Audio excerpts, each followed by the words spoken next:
Hello സുഹൃത്തുക്കളെ, നമസ്കാരം. ഞാൻ മുസ്തഫയാണ്.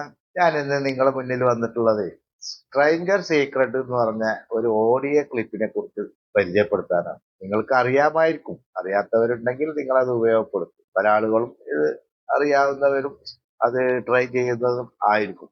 എങ്കിലും സ്ട്രേഞ്ചർ സീക്രട്ട് എന്ന് പറഞ്ഞ ഒരു ഓഡിയോ പ്രഭാഷണം ഏകദേശം 70 വർഷങ്ങൾക്ക് മുൻപ് ഒരു റേഡിയോ സംപ്രേഷണം ചെയ്ത ബ്രോഡ്കാസ്റ്റ് ആണ് ഇത്. പക്ഷെ ഇന്നത്തെ ഈ കാലഘട്ടത്തിലും പല മഹാന്മാരും ഇത് ഉപയോഗപ്പെടുത്തുകയും പോപ്പുലർ ആവുകയും ചെയ്തിട്ടുണ്ട്. എനിക്കിത് പരിചയപ്പെടുത്തിയത് എൻ്റെ മെന്ററും ഉപദേഷ്ടാവുമായ പ്രവീൺ കാൽവിൻ സാറാണ്.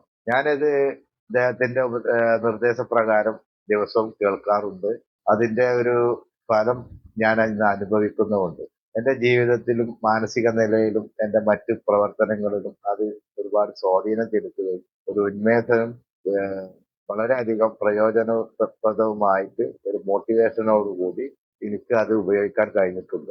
എന്നെൻ്റെ ജീവിതത്തിൽ അത് പ്രാവർത്തികമായിട്ട് അതിന്റെ ഫലം അനുഭവിച്ചു കൊണ്ടിരിക്കുകയാണ്. നിങ്ങൾക്കും ഇത് ഒഴിവു സമയങ്ങളിലും അല്ലെങ്കിൽ ഇതൊന്ന് കേട്ടു നോക്കൂ. മലയാളത്തിലുള്ള അതിന്റെ ഒരു ഓഡിയോ ലിങ്ക് ഞാൻ ഇതിന്റെ വീഡിയോയുടെ താഴെ മെൻഷൻ ചെയ്യുന്നു. നിങ്ങളും ഇതൊന്ന് കേട്ടു നോക്കൂ. നിങ്ങൾക്കും ഇത് ഉപകാരപ്രദമാകും. ഓക്കെ. അതിൽ പറഞ്ഞ ഒരു കാര്യം, നമ്മൾ എന്താണോ നമ്മളുടെ മനസ്സാകുന്ന നിലത്തിൽ അല്ലെങ്കിൽ കൃഷിഭൂമിയിൽ എന്ത് നടുന്നോ അതിന്റെ ഫലമാണ് നമുക്ക് തിരിച്ചു ലഭിക്കുക.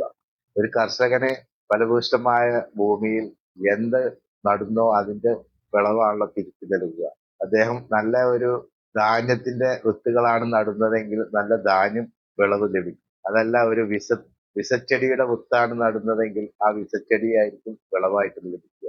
എന്നത് നമ്മുടെ മനസ്സാണ്. നമ്മുടെ മനസ്സും അതേമാതിരിയാണ്. അത് നമ്മൾ എന്താണോ നല്ലത്, നമ്മൾ എന്ത് ചിന്തിക്കുന്നുവോ അത് തന്നെയാണ് നമുക്ക് തിരിച്ചു ലഭിക്കുക. ഇതാണ് ഈ ഒരു സന്ദേശത്തിൽ നിന്നും എനിക്ക് മനസ്സിലാക്കാൻ കഴിഞ്ഞിട്ടുള്ളത്. തീർച്ചയായിട്ടും നിങ്ങളും ഇത് പ്രയോജനപ്പെടുത്തുക. എൻ്റെ എല്ലാ സുഹൃത്തുക്കളും ശാന്തിയും സമാധാനവും സന്തോഷവും നിറഞ്ഞ ഒരു ദിനം നേരുന്നു. നന്ദി, നമസ്കാരം.